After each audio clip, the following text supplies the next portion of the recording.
Hello out there, and welcome back to another one of our College Confidential segments. I'm Jimmy Birch, the college football writer here at the Star-Telegram, joined by Stephen Stevenson, our TCU beat writer. We're going to kick around some of the hot topics in college football in the great state of Texas in particular here for a few minutes, and one of them would be those Fighting Frogs after a week off, and they're back in action against SMU, playing for the Big Skillet. And there's been a lot of talk about the struggling offense. There has. Tell me about it.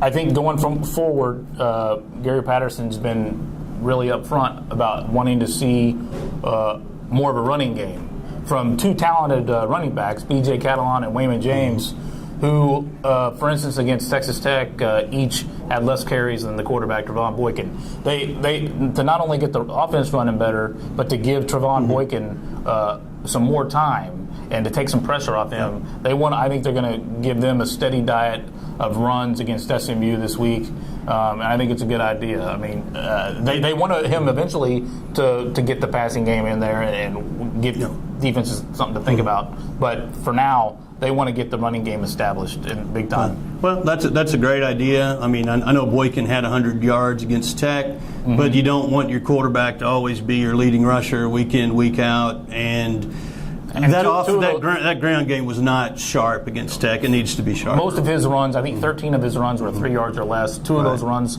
combined were for 42 yards. So, I mean, that's not a good average, and they need to give the ball to their running backs that have shown that they can do it in the Big 12. Yep. Well, I haven't seen SMU play a couple of times. I feel like TCU's defense can handle them, and the big key in that game is going to come down to what the offense does. And one of those SMU games I watched was last week against Texas A&M, who showed some signs of life finally on defense, and they're going to have to continue doing that if they're going to remain in the SEC title and BCS title race. Do you think the Aggies have enough defense to be a national championship contender? That's a $100 question out there. I think they have a good enough defense because their offense is so good.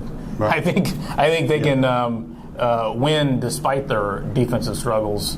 Johnny Manziel just continues to amaze with the stuff he gets away with.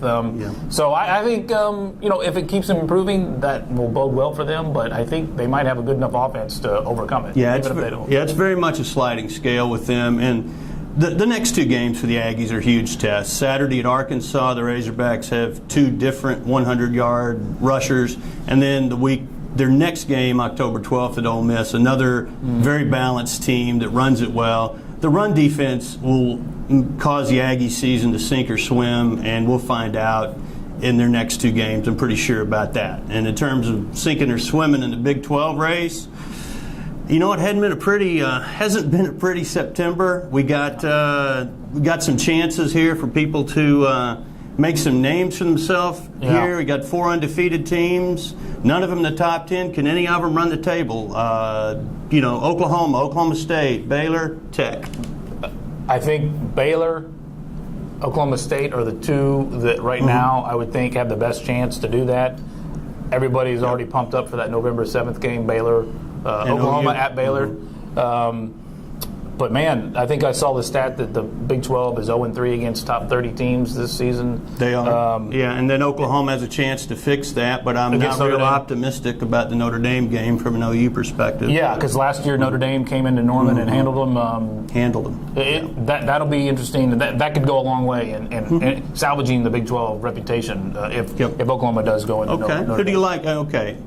If anybody's going to get in the top 10, pick one. Who's it going to be? Baylor. Okay, I'll go with Oklahoma State.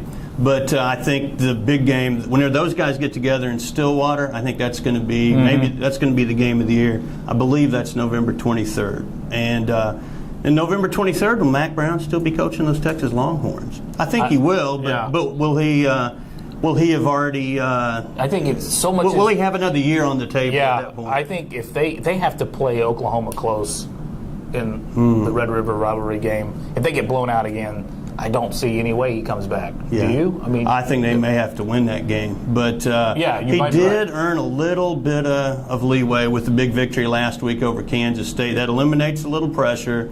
I think the big issue for Texas is going to be when they're mathematically out of a Big 12 title opportunity. Then you'll see something one way, and if they never are out of it, Mac lives to fight another day. It's going to be an interesting month. It's always an interesting time in college football in this part of the world. So anyway, that's what we got for this week. We appreciate you tuning in. Check us out on StarTelegram.com, and thanks for watching.